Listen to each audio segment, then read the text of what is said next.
Bonjour à tous, nous allons vous expliquer dans cette présentation comment faire le calcul d'un cheminement planimétrique polygonal que vous allez voir plus loin encadré. Notre objectif est d'implanter un bâtiment et pour ce faire, près du site, nous avons besoin de coordonnées connues, donc les points 2000, 2001 et 2002 près de notre futur chantier.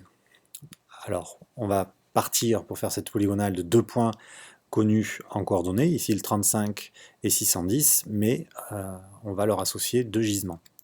Alors, vous voyez ici en haut, à gauche, on connaît les coordonnées du point 35, x et y, et on a ce gisement de départ qui est le gisement 1012-35, qu'on va voir un peu plus loin sur un schéma. Si on avait les coordonnées de 1012, x et y, on calculerait de nous-mêmes ce gisement. Ici, on nous donne les coordonnées 35 et le gisement de départ.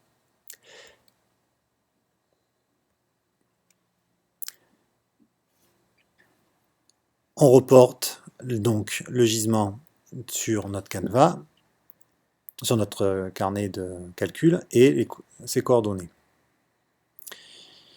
Le premier angle que nous mesurons sur le terrain est l'angle 35, l'azimut au point 35, et nous prenons cette distance. Alors, qu'en est-il exactement? Regardons. On s'aperçoit que donc on peut stationner sur le point 35 et le point 610. Du point 35, on peut voir le point 1012, et du point 610, on peut voir le point 1083. Le premier point de notre polygonale est bien le point 1012. Le second point de notre polygonale est bien le point 35. Donc le gisement de départ est bien 1012-35, bien que vous vous mettiez en station sur le point 35. Le zéro du limbe est fait sur 1012, et ici nous avons donc l'azimut en station sur 35. De façon à pouvoir calculer les coordonnées du point 2000, on a besoin du gisement 35-2000. Comment passer du gisement 1012-35 au gisement 35-2000? Par cette formule qui est la formule transmission de gisement. On a bien gisement 35-2000 qui nous intéresse, qui est égal au gisement 1012-35 plus 200 plus l'azimut en station sur 35. On n'oublie pas bien sûr de mesurer la distance 35-2000. Grâce au gisement 35-2000 et à la distance 35-2000, transformation de coordonnées polaires en rectangulaire, delta x de 35-2000 est égal à la distance 35-2000 multipliée par le gisement 35-2000. De même, vous connaissez la formule pour déterminer le delta y.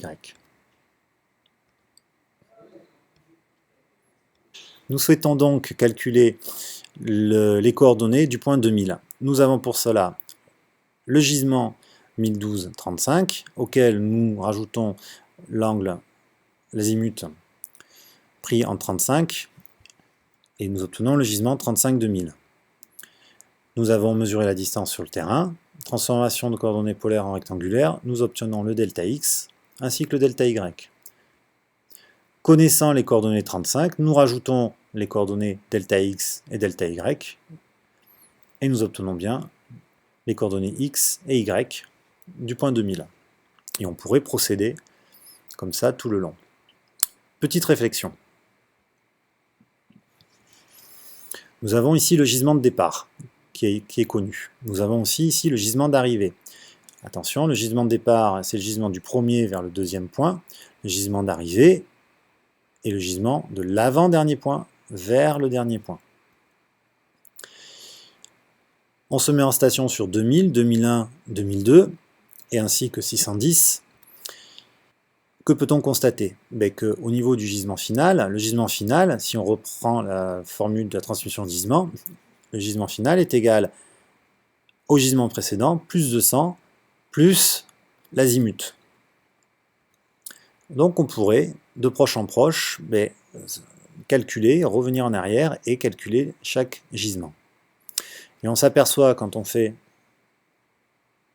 la somme membre à membre, que finalement, le gisement final devrait être égal au gisement de départ, plus le nombre de stations fois 200, plus la somme des azimuts. Vérification. On fait la somme des angles topographiques. Ici, en bas à gauche, 1000 167. Nous avons 5 stations, et on fait donc gisement de départ, plus la somme des angles des azimuts, plus le nombre de stations, fois 200.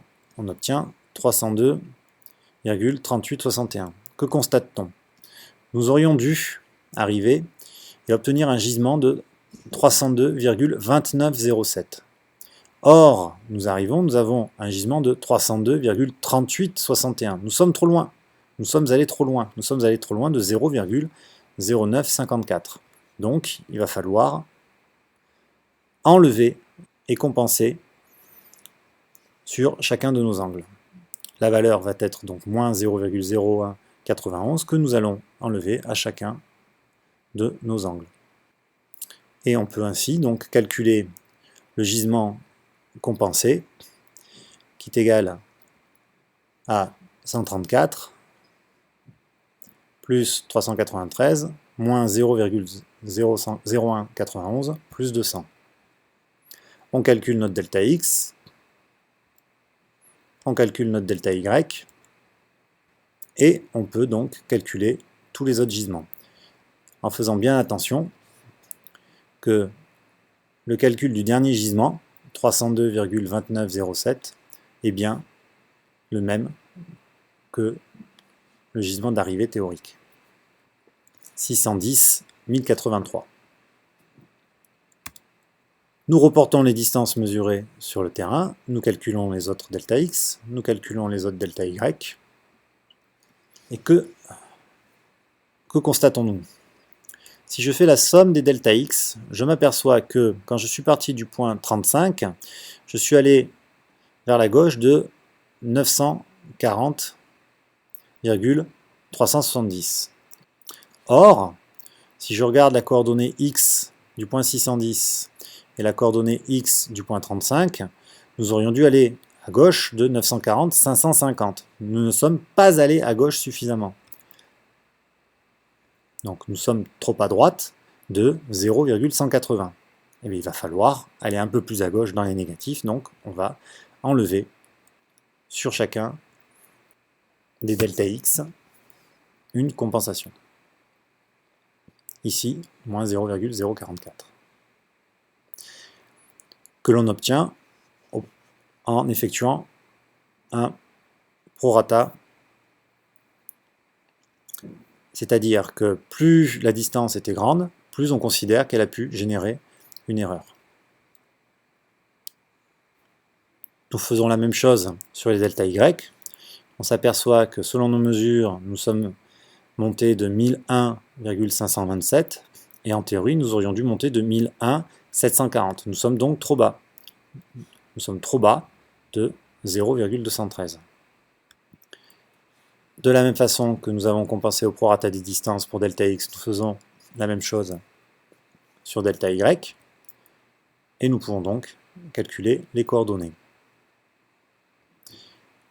On fait bien attention que lorsque je prends la coordonnée du point 2002 auquel je rajoute le delta x et la compensation, j'obtiens bien la coordonnée x du point 610.